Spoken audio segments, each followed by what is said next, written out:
La mayoría de los libros de negocios enseñan cómo evitar arruinar un proyecto exitoso o cómo soñar a lo grande. Pero casi ninguno dice qué hacer cuando ese sueño se convierte en una pesadilla absoluta. O sea, cuando la empresa está a punto de quebrar, cuando aparece ese sudor frío a las 3 de la mañana y hay que despedir a los amigos. Hoy traemos las reglas reales para sobrevivir a la catástrofe empresarial. Bienvenidos a Libro Guía, tu brújula para los mejores libros del mundo. Suscríbete para recibir tu dosis diaria de conocimiento. Recuerda, subimos el resumen de un nuevo libro todos los días. Es que, fíjate, este tema es fascinante porque nos saca completamente de esa visión tan romántica que hay, ¿no?, del mundo de los negocios, ¿no? Nos mete directamente en las trincheras. Exactamente.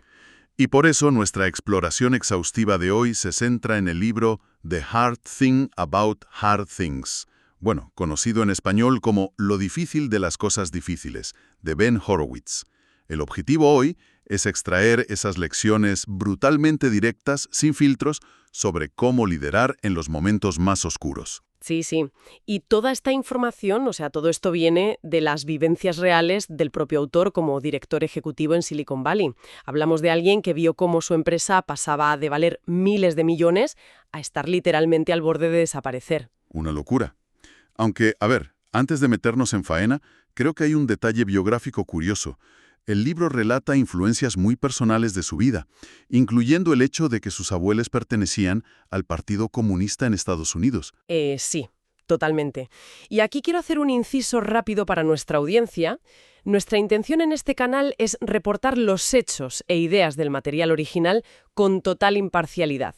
Es decir, no respaldamos ni tomamos partido por ninguna ideología política que pueda aparecer en la obra. Nos vamos a centrar única y exclusivamente en las lecciones de liderazgo y de gestión corporativa. Sin más. Vale, vamos a desglosar esto porque el libro arranca fuerte. Introduce un concepto fundamental que él llama la lucha, así, con mayúsculas. Y dentro de esa etapa menciona una fase que bautiza como WFIO, por sus siglas en inglés, que básicamente significa estamos acabados, se acabó. Madre mía, la famosa fase WFIO. La descripción que hace de la lucha es muy visceral. Cuenta que es ese momento en el que hasta la comida pierde el sabor. O sea, estás tan estresado que ni saboreas lo que comes. Qué agobio, de verdad. Total. Y es cuando todas las personas a tu alrededor, los inversores, el equipo, creen que eres un completo idiota. Pero fíjate en la ironía. Nadie te despide porque, bueno, eres el director y te toca a ti arreglar el desastre. O sea, ¿te comes tú solo el marrón? El autor cuenta cómo durante las crisis de su empresa, Loudclan, sentía que su deber era cargar con todo el peso. Sentía que tenía que mostrar siempre una cara súper positiva, muy soleada frente a sus empleados. Y parecería lo correcto, ¿verdad? Pero lo fascinante aquí es que esa ilusión de positividad es, de hecho, un error masivo. Quien dirige suele creer que es el único que puede soportar las malas noticias. Ya, piensa que si lo cuenta la gente se va a venir abajo. Exacto, se aíslan pensando en proteger al equipo, cuando en realidad, al ocultar los problemas graves, lo único que consiguen es destruir la confianza dentro de la organización. Pero a ver, espera un momento.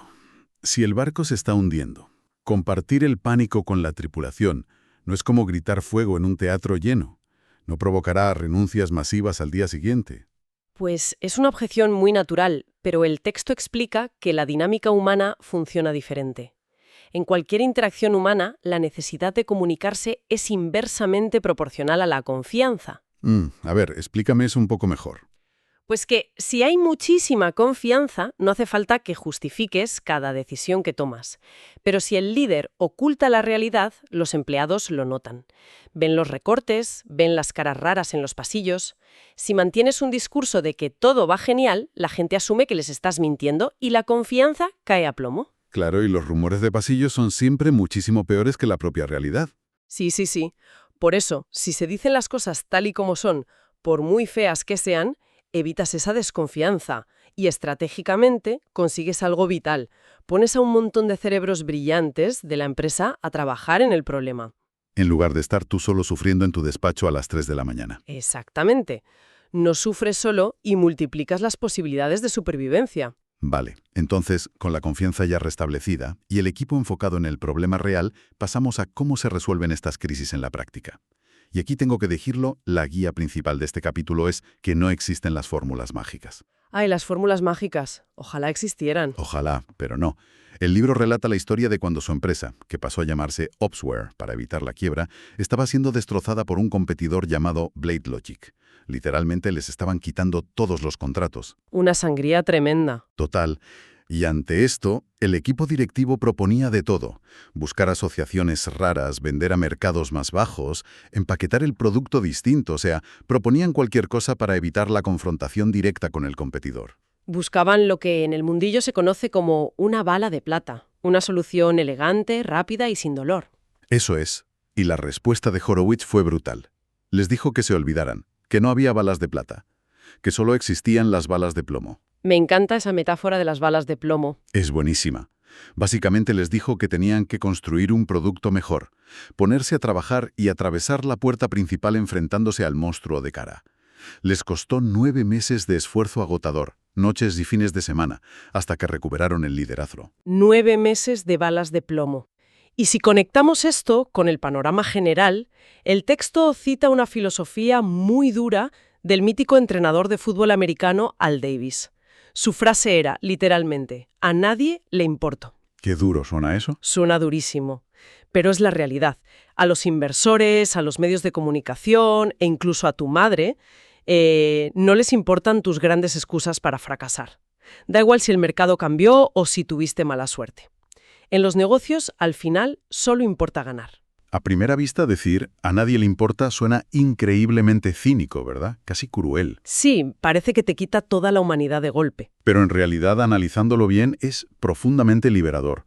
Es como quitarte el inmenso peso de tener que escribir un guión perfecto sobre por qué perdiste. Y en su lugar usas toda esa energía mental en buscar la única salida posible del laberinto. Totalmente. Es pragmatismo puro y duro. No gastes saliva en excusas, gasta energía en sobrevivir. Pero claro, una vez que la empresa sobrevive usando esas balas de plomo, hay otro peligro enorme acechando. Uy, a ver cuál es ahora. Pues que la empresa debe tener mucho cuidado de no autosabotearse desde dentro. Y esto se hace mediante decisiones administrativas cobardes que generan lo que el libro llama deuda de gestión. Ah, la deuda de gestión. Lo que este libro nos enseña para la vida real es que las decisiones fáciles a corto plazo se pagan con altos intereses a largo plazo. Es un concepto fascinante. Y tan fascinante. O sea, igual que los programadores asumen deuda técnica cuando escriben código rápido y mal para lanzar pronto un producto. Sabiendo que luego tendrán que arreglarlo y costará el triple, claro. Exacto. Pues en los recursos humanos pasa igual. El libro da ejemplos buenísimos como la trampa de los dos en una caja. Eso suena a que metes a dos personas en el mismo puesto para no enfadar a ninguna de las dos, ¿no? Lo has clavado. Tienes a dos empleados excelentes, los dos quieren ser el vicepresidente y para no herir los sentimientos del que no elijas, los nombras co-vicepresidentes. A corto plazo parece que has apagado el incendio estupendamente. Sí, pero a largo plazo acabas de destruir la claridad organizativa. La gente no sabe a quién hacerle caso, los procesos se bloquean. Otro ejemplo de deuda es sobrepagar a alguien solo porque viene con una contraoferta de otra empresa. Claro, le subes el sueldo para que no se vaya en un momento crítico. Parece lógico. Parece lógico, pero creas un precedente súper tóxico. Le estás diciendo a toda la plantilla que la única forma de que le suban el sueldo es amenazar con irse. Madre mía, es que eso es pan para hoy y hambre para mañana en toda regla. Entonces, para evitar esta deuda de gestión, el libro insiste en que necesitas contratar a personas con la ambición correcta. Eso es clave. Ambición por el éxito de la empresa en su conjunto, no solo por su éxito personal. Y para mantener eso, tienes que diseñar una cultura genuina. Y aquí el libro desmitifica un montón de cosas. A ver, cuenta. Pues que tener clases de yoga gratis o permitir llevar a los perros a la oficina no es cultura. O sea, esos son beneficios laborales, sin más. La verdadera cultura requiere un mecanismo de choque que altere el comportamiento diario. Aquí es donde se pone muy interesante. A ver, ¿qué significa exactamente tener un mecanismo de choque en tu cultura? Suena a que les vas a dar calambrazos a los empleados. No, hombre, calambrazos no. Se refiere a una acción física y visible que transmita los valores sin necesidad de explicarlos. El libro cita un ejemplo brutal sobre Jeff Bezos en los primeros años de Amazon. Vale, el de los escritorios, ¿no? Ese mismo.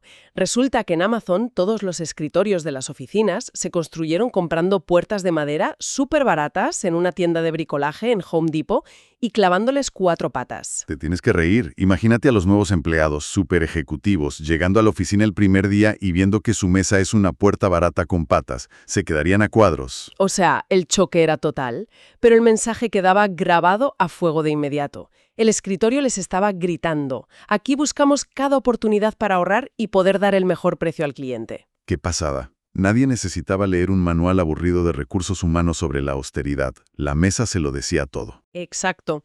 Y diseñar una cultura así de fuerte es vital porque, bueno, eventualmente el panorama macroeconómico va a cambiar drásticamente. Lo que nos lleva al estilo de liderazgo. Claro. Y aquí el autor hace una confesión que me dejó helado. Admite que fue un CEO de tiempos de paz durante apenas 3 días y un CEO de tiempos de guerra durante 8 años enteros. 8 años de guerra corporativa, telita. Viendo cómo sus acciones se desplomaban hasta los 35 centavos, a punto de ser expulsados del Nasdaq, o sea, el estrés absoluto. Esto plantea una pregunta importante para quienes nos escuchan. ¿Por qué los típicos libros de gestión parecen no funcionar cuando hay una crisis grave? Pues supongo que porque la mayoría de esos libros los escriben consultores que estudian empresas que ya son exitosas y están en épocas tranquilas, ¿verdad? Totalmente. En tiempos de paz, el manual dice que un líder debe maximizar oportunidades, fomentar la creatividad, buscar el consenso y, por supuesto, jamás envergonzar a un empleado en público. Suena al trabajo ideal. Claro, pero en tiempos de guerra, la empresa tiene una sola bala en la recámara. Como cuando Steve Jobs salvó a Apple de la quiebra cortando productos a lo bestia, o cuando Andy Grove reinventó Intel. O sea, decisiones de vida o muerte. Exacto. En guerra se requiere una alineación súper estricta.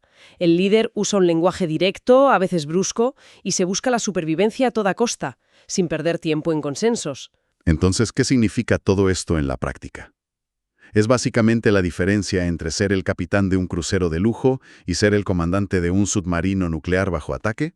¡Ostras! Esa analogía es muy buena. Es que piénsalo, el capitán del crucero quiere que todos exploren el barco, que haya sugerencias, que el ambiente sea relajado y divertido.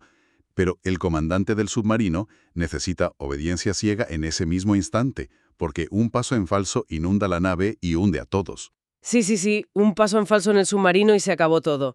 Son 2 profesiones completamente distintas, pero la locura es que tienes que ejercerlos desde el mismo asiento dependiendo de cómo sople el viento. Y si estás en tiempos de guerra, comandando ese submarino, tienes que tener cuidado, porque hay una jerarquía inquebrantable de prioridades que debes mantener para no perder a la tripulación en el proceso. Y esta jerarquía choca mucho con lo que te enseñan en las escuelas de negocios tradicionales. Nuestra última guía subraya precisamente este orden absoluto de importancia. Cuida a las personas, luego a los productos y por último los beneficios. Suena un poco idealista, ¿no? Especialmente en un entorno tan duro como el que estamos describiendo. Pues fíjate que Horowitz lo llevaba al extremo. Cuenta una anécdota donde descubre que uno de sus altos ejecutivos llevaba 6 meses sin tener reuniones individuales, los famosos one-on-ones con sus empleados. 6 meses sin sentarse a hablar con su equipo. ¿Sí? Y Horowitz amenazó con despedir a ese alto ejecutivo y a su subordinado directo en el acto. Para él, el motivo principal por el que iba a trabajar cada día era asegurarse de que la empresa fuera un buen lugar para trabajar, donde la gente sintiera que su esfuerzo importaba. Es una postura súper radical. Pero a ver, yo me pongo aquí de abogado del diablo. Si no tienes un buen producto, la empresa no vende y fracasa de todas formas. ¿No debería ser el producto lo primero, por encima de los mimos al equipo? Pues el texto da un argumento brillante para responder a eso. Ser una buena empresa, o sea, cuidar de verdad a la gente, no parece tan importante cuando las cosas van genial.